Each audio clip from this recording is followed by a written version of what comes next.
Okay, so this is a continuation of the grade 11 lesson 1.3, the sine law. We've just finished example 1. Here's example 2.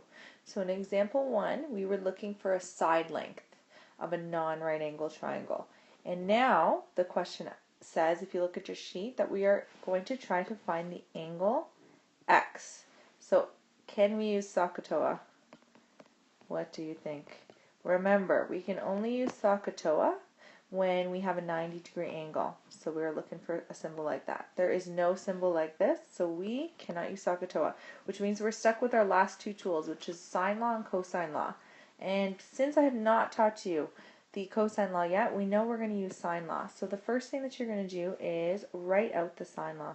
So we've got a over sine of big A, little b over sine of big B, and little c over sine of big C. So we're going to do the same thing we did in example number 1, where we're going to fill in the fractions. Before we start filling in the fractions, we need to have the correct labels on our triangle. So we need the labels big A, big B, big C, and then little a, little b, little c. So I'm going to write right on top. Even though this says x, I'm going to change it. Let's change this to A. So I'm going to write this as big A. I can write this as big B. This is little c. There's no wrong answers. I could have started A here. Does not matter. So what does have to be precise is what we pick as the side length. So remember, we're going to take big A, we're going to go across, and that's what little a is going to be. So we've got little a. This one is going to be little b. And then across, again, we're going to have little c. So there we go. And now we're ready to fill in. So first, do we have little a? Yes, we do. It's 10. So I'm going to rewrite it as 10. All over sine, do we have big A? No. We can call it x if we want to, though. So I'm going to just call it x, sine of x. Okay, let's continue with b now. Do we have little b? Yes, we do. It's 30. So I'm going to rewrite little b as 30. Big B we have is 50 degrees. So I'm going to write sine of 50 degrees. And then we're going to do our little c. Little c we've got, which is 20. All over sine of big C, which we do not have. And I can't figure out this C because we don't have this other angle. If we had two angles, we could figure it out by subtracting it from 180, so we got to leave it as C. All right, next step, just like example number 1, is we're going to pick our two fractions. One fraction has to be complete. Do you see a complete fraction? If you do, it would definitely be this one. We've got the top part of the fraction and we've got the bottom. And the other fraction that we pick has to include the thing that we are looking for. In this case, we are looking for x. So which fraction has x in it? It's this one.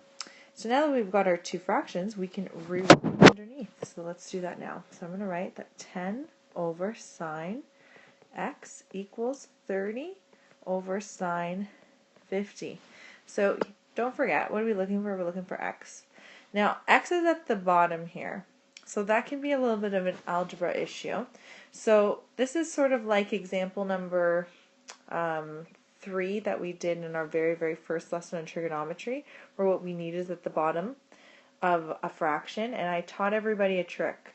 One way to get rid of this is to cross multiply. If you know how to cross multiply, absolutely go for it. But if cross multiplication is a bit confusing to you, we're going to do a trick. We're okay if the x is on the top, but when it's at the bottom, it's a little bit annoying for us. So what we're going to do is we're going to do the flipping trick, which is I'm going to flip this fraction so that the x is on the top.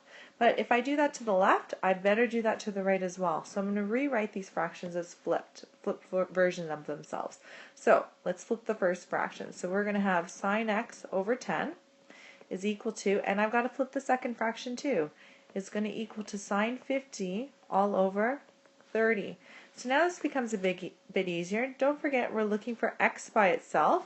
I can see that this divided by 10 is in the way, so I'm going to bring it to the other side, and we know if it's divided by 10 on this side, it's when we bring it to the other side, it's going to turn into times 10. So let's do it. So I'm going to rewrite this as sine x equals sine of 50 all over 30 times 10. Alright, don't put that into your calculator just yet because x is not yet by itself. We have this sine in the way. We want to peel sine away and bring it to the other side, and it's going to become the opposite of sine.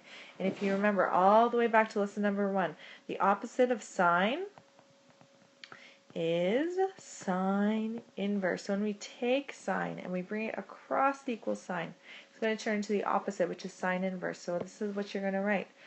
We're going to be left with x on the left-hand side equals, this is going to turn into sine inverse. So we're going to write sine -1, bracket all of this.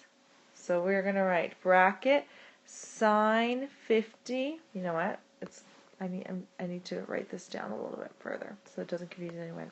So we got sine -1 bracket sine of 50 degrees all over 30 degrees times 10. Everything's in the bracket there. So when you're putting this into the calculator, you're going to write, if you punch the number in last, that's what you're going to do. You're going to type in sine inverse. Make sure you use the second function, sine, bracket sine 50 divided by 30 times 10 end bracket. If your calculator works where you have to put the number in first, you're going to put bracket sine 50 divided by 30 times 10 end bracket, and then apply sine -1. Alrighty, so if you plug this into the calculator, if we're going to round to 2 decimal places, our answer is going to be x equals 14.79. And this we're talking about angles here. So if you got x equals 14.799 degrees, you are done.